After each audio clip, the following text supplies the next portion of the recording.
Hello friends, my name is Partha. I am from Smart Investment Ahmedabad. Today we are going to discuss about HSBC Multicap NFO, which is going to open from 11th Jan and going to close on 25th Jan 2023. HSBC Multicap fund को जानने से पहले multicap fund क्या है उसके बारे में थोड़ा ओवरव्यू करते हैं। एज पर सेबी गाइडलाइन कोई भी एएमसी को as per guideline 25% large cap, 25% mid cap, 25% small cap में इन्वेस्ट करना रहता है और जो बाकी का रिमेनिंग 25% है वो फंड मैनेजर के ऊपर डिपेंड रहता है कि उनको वो 25% किस में इन्वेस्ट करना है। वो चाहे तो डेब्ट में, fix income instrument and international markets में भी वो as per the market conditions investment कर सकते हैं। अभी बात करेंगे मल्टीकैप फंड के फायदे और उसकी अप्रोच के बारे में। Multicap offer diversified proposal with investment in large, mid and small caps. उसमें अब कौन सी अप्रोच से फंड मैनेजर काम करते हैं उसके बारे में बात करते हैं। In multicap fund manager is using top down and bottom up approach. Top down approach means macroeconomic factors and business cycles के according वो इन्वेस्टमेंट करते हैं। What is bottom up approach? Company की फाइनेंशियल स्ट्रेंथ एंड वैल्यूएशन के हिसाब से उसमें investment किया जाता है। अभी हम HSBC के मल्टीकैप फंड का ओवरव्यू करते हैं। वो स्कीम एक ओपन एंडेड स्कीम है जिसका सब्सक्रिप्शन 10 to 24 जन 2023 तक रहेगा। उसमें growth and income withdrawal option दोनों अवेलेबल है। हम उसमें मिनिमम लमसम इन्वेस्टमेंट 5000 का कर सकते हैं और मिनिमम SIP इन्वेस्टमेंट 1000 से स्टार्ट कर सकते हैं। उसमें exit load as per other funds apply रहेगा on redemption. If we are redeem more than 10% of units in first 365 days, then 1% exit load will be applicable. If we are withdrawing after 365 days, then there is no exit load. As per the fund category, it is equity mutual fund. So most of the money will be investing by fund manager in equity. उसमें जो tax rate रहेगा वो equity के हिसाब से ही applicable होगा। If we are sell in less than 1 year, then short term capital gain tax of 10% will applicable.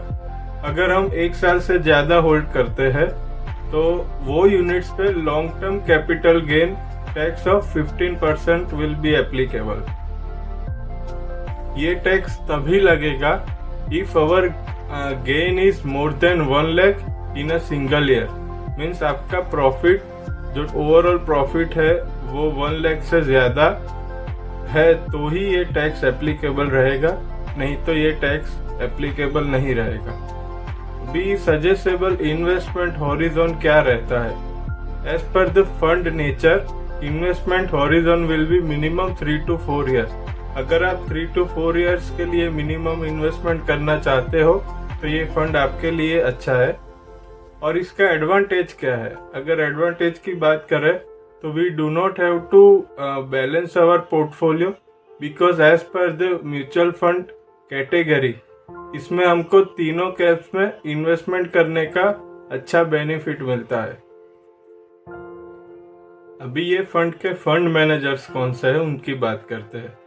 Venugopal मैंगट जो ये फंड को लीड करने वाले हैं, जो कि L&T म्यूचुअल फंड था वो अभी HSBC में मर्ज हो चुका है तो उनके भी वो लीडर रह चुके हैं and he will going to manage domestic equity.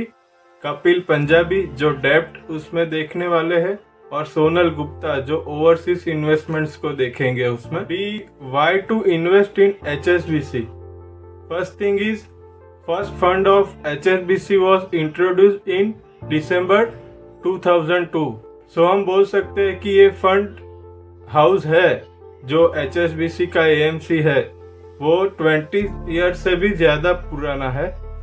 और अगर हम ये फंड के अदर फंड्स का परफॉर्मेंस की बात करें, इसमें जो HSBC फ्लेक्सी कैप फंड है जिसका इंसेप्शन डेट Feb 04, तो उसका अगर कैगर रिटर्न की बात करें तो 14.54 है। अगर किसी ने 1 लाख NFO के टाइम अगर लमसम इन्वेस्टमेंट किया होता तो आज उसकी वैल्यू अप्रोक्स 13 लाख होती।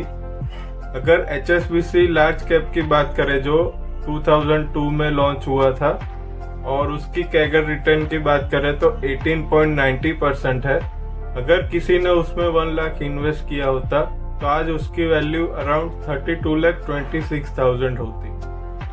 अभी हम मिड कैप की भी बात करते हैं जिसका कैगर रिटर्न 17.95 है। अगर किसी ने उसमें 1 लाख इन्वेस्ट किया होता तो आज उसकी वैल्यू अराउंड 21 लाख होती। HSBC का small cap fund and tax saver fund भी है। स्मॉल कैप फंड की बात करें तो उसका CAGR 19.67% है। तो अकॉर्डिंग टू डेट अगर किसी ने वैल्यू 1 लाख इन्वेस्ट किया होता तो आज उसकी वैल्यू 4.72 लाख होती। अगर रियल एसेट्स फंड की बात करें तो उसका CAGR 11.47 है। तो उसकी करंट वैल्यू आज 1 लाख अगर इन्वेस्ट किया होता तो उसकी करंट वैल्यू आज 5.7 लाख अराउंड होती। अभी इसमें हम थोड़ा एडवांस वर्जन बोल सकते हैं इसको, top up of SIP and lump sum investment का कॉम्बिनेशन।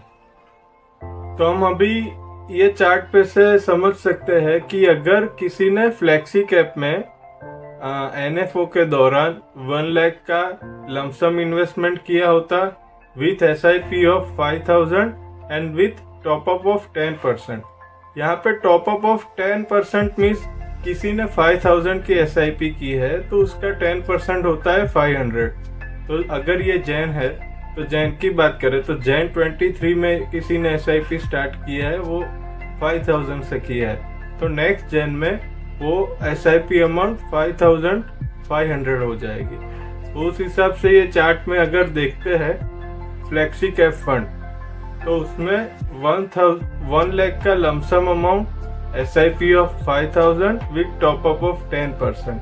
अगर किसी ने इन्वेस्ट किया होता NFO के टाइम से अभी तक तो उसका टोटल इन्वेस्टमेंट होता है 33 लाख और उसका जो रिटर्न अभी तक का जो रिटर्न और करंट जो वैल्यू है वो 95,36,000 रहती। अगर हम लार्ज कैप फंड की बात करें तो उसका CAGR 14.28 है। तो अगर उसके में भी सेम केस लेते हैं 1 lakh with SIP of 5,000 with top up of 10%, तो उसमें अभी तक का टोटल इन्वेस्टमेंट 37,60,000 है और उसका करंट वैल्यू 1,35,85,000 अराउंड रहता है। उस हिसाब से हम सारे फंड का अगर CAGR देखें तो ये फंड और ये AMC एक अच्छा अपॉर्चुनिटी है।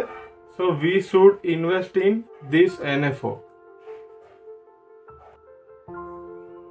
अगर आपको भी म्यूचुअल फंड में इन्वेस्टमेंट करना है, अभी आप एग्जिस्टिंग म्यूचुअल फंड इन्वेस्टर हो तो आपका जो पोर्टफोलियो बना है उसका अगर आपको रिव्यू करना है, उसमें क्या चेंजेस कर सकते हैं और आपका जो रिस्क एपिटाइट है उस हिसाब से आपको कौन से फंड में इन्वेस्ट करना चाहिए, अगर ये सब चीज़ें अगर आपको जानना है तो मेरा कॉन्टैक्ट नंबर है ही स्क्रीन पे, तो आप उस पर कॉल करके मेरे से कांटेक्ट कर सकते हैं। Thank you.